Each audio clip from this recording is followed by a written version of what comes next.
Welcome back to AM Agenda. With me now, our panel from Sydney Liberal MP Paul Fletcher and in Melbourne, Labor MP Mark Dreyfus. Gentlemen, good morning to you both. Mark, you heard what Bob Katter had to say.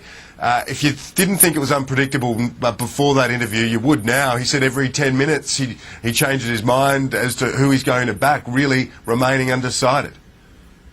What I heard, Kieran, from Bob Katter then was his keen understanding that he's in a negotiation with the government, directed at forming stable long-term government. What I heard from Bob Katter was that he understands that there's going to be agreement reached on some of the things that he's putting forward, and there won't be agreement reached on some of the other things that he's putting forward. And that, to me, spoke volumes about his keen understanding of the negotiation that we're engaged in, and indeed his respect, the mutual respect that he and the other independents have shown in conducting this negotiation. It seems to be the case from what Bob Katter has said, and also early in the morning I spoke to Tony Windsor, and they both suggested it would be optimistic to suggest there would be an outcome by the end of this week, more likely Monday or Tuesday. Is that what you would understand as well, looking at this as these negotiations unfold? Yeah, I think it's important that it not be rushed and that we take our time. We have a government, and what we're concerned with is creating a stable, long-term and effective government going forward. And if that takes a few days, so be it. As well, as Bob Katter said, and as the other independents have said, we have to wait till counting's finished, and that's going to take some time. Paul Fletcher, what do you make of the negotiations and the clout that's being wielded by the independents at the moment? What would your constituents in Bradfield say, for example, a safe Liberal seat? They have nothing like the sort of say that these independents are having in their constituents at the moment. Well, Kieran, clearly the independents have been put in a position where they have to take a decision, and it's a decision of great moment for Australia. So it's perfectly understandable that they're taking time to consider that decision in a careful and responsible fashion and weigh up which party is better able to deliver a stable and competent government.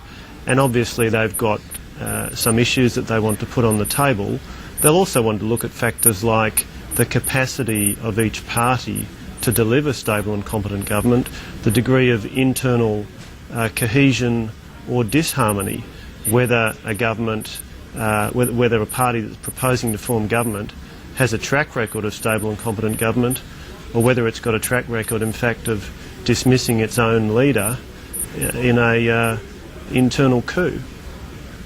Paul, what do you think of demands from Bob Katter, including subsidies for ethanol and so on? He's been a long-time advocate for this sort of thing.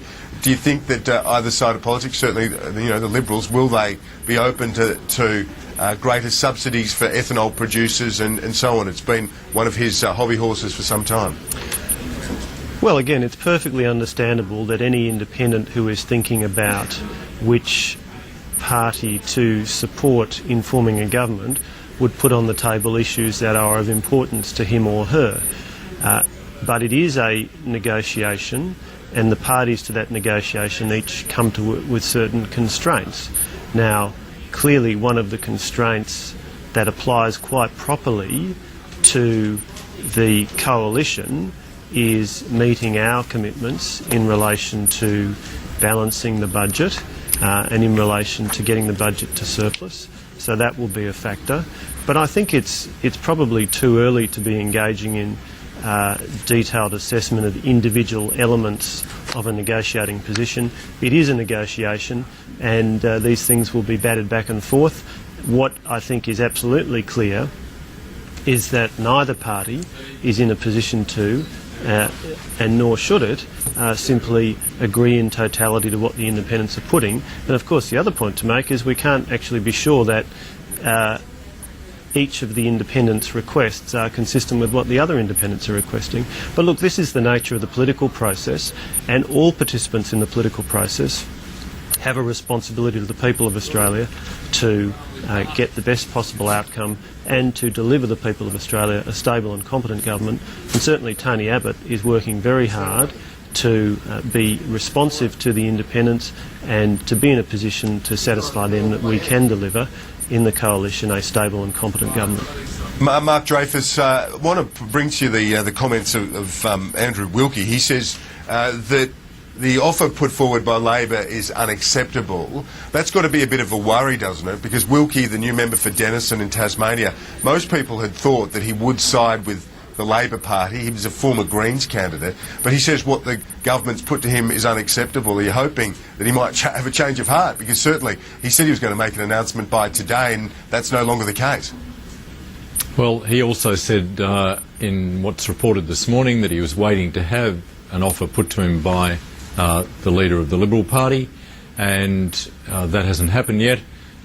His comments really reflect the fact, a bit similar to Bob Katter's comments earlier, Kieran, that what we're engaged in here is a negotiation, and one side puts forward a set of requests, the other side responds, the first side then says they don't like that, or that's unacceptable, and on the negotiation goes. We've got some days yet before we reach a conclusion here. And I treat Andrew Wilkie's comments as, again, respectful, showing mutual respect and indicating that the negotiation is far from finished. There's some things that you just can't accommodate, though, surely, like Julia Gillard said yesterday, the tariff issue, and Bob Katter this morning had a spray at both sides of politics over that. Well, nothing new there from Bob Katter. I'm expecting Bob to continue to pursue the projects that he's pursued with great vigour for 2 or 3 decades in Bob's case. I'm not expecting him to give up long-held beliefs, but what I was encouraged by was the very clear statement that Bob made, that he understands that on some things he's going to be able to reach agreement, on others he doesn't expect to be able to reach agreement, and that's something that's going to be determined in the end by the positions also of the other independents. This is, and I'd stress again, Kieran, this is a negotiation. Paul Fletcher, let me ask you about that issue, and I suppose the possibility that Wilkie or one of the independents says, OK, I can't back either side. What happens then if it is 75-74? Is that workable if someone it does say, look, I can't back either side, I won't back either side? Look, there's speculation about various hypothetical outcomes, and all of the parties in this process, small p parties, will tend to make statements about what might or might not happen. Ultimately, the independents will have a decision to make, and it does come down to them, but I suspect that, and certainly based upon what they've had to say so far, they do attach value to stability, and I'm sure that will weigh heavily on their decision. And while they are putting issues on the table quite rightly, they will also be thinking about which party is best placed to deliver stable and competent government.